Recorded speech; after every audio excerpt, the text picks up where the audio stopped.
It is a great honor to take part in this important event, gathering such an impressive audience of peace builders, activists, and human rights defenders committed to fighting impunity for sexual violence.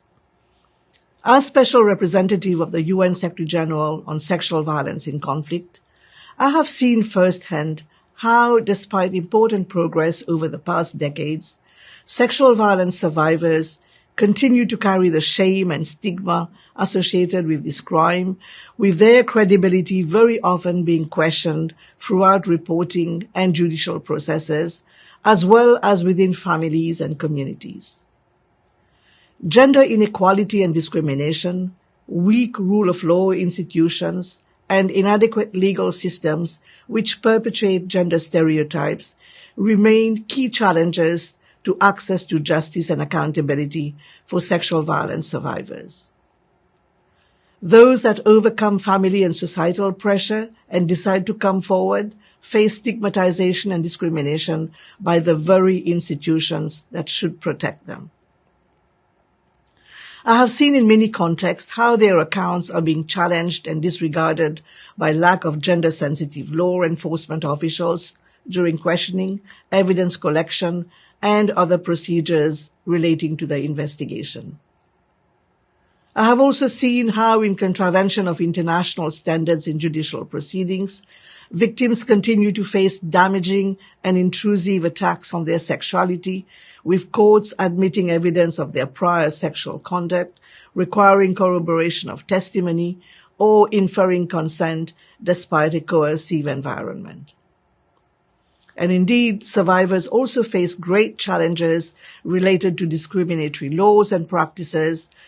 For example, legal provisions that link rape to adultery, exempt the perpetrators from prosecution if they marry the victim, or do not recognize that men and boys can also be victims of this horrific crime.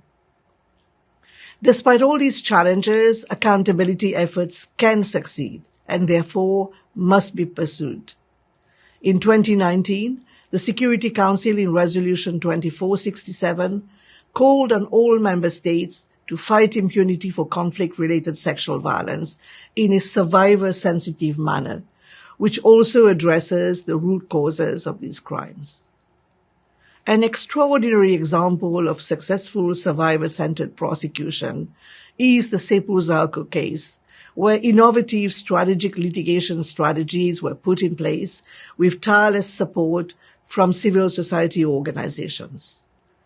These included the adoption of measures to avoid re-traumatization and further harm of victims during the trials, including through pre-recorded testimony in line with Guatemalan law and in due respect of the rights of the accused, and the extensive use of national and international expert testimony that helped the court understand victims' testimony and contributed to changing the narrative in terms of victims' blame and contributing to healing from stigma. Another critical aspect was the survivors' demand for transformative reparations, based on the notion of dignified reparations enshrined in the Guatemalan Procedural Code and subsequently ordered by the trial court. I would like to extend a very warm greeting to the survivors of the Cepu Zarco who are here with us today. Your courage and resilience are an inspiration to us all and a true reflection of what a survivor-centered approach should be. The promotion of a survivor-centered approach in the prevention and response to sexual violence has been a priority of my mandate since I took office in 2017. This approach aims to amplify firsthand frontline perspectives, viewing survivors not as passive beneficiaries, but as the co-creators of solutions. Allow me to mention two recent initiatives launched by my office recently, which I trust will be helpful to inform your deliberations. The first is the launch of a digital book, which provides a platform for sexual violence survivors from all over the world to testify about the multiple challenges they experienced and make recommendations on how our efforts can and must be guided by their experiences and perspectives. The second tool is the model legislative provisions and guidance on the investigation and prosecution of conflict-related sexual violence, aimed at assisting national legislators to enact comprehensive laws that cover all forms of sexual violence offenses in line with international standards and due process of law. It is my hope that this tool will allow for greater agency and empowerment of the victims who are served through those justice processes.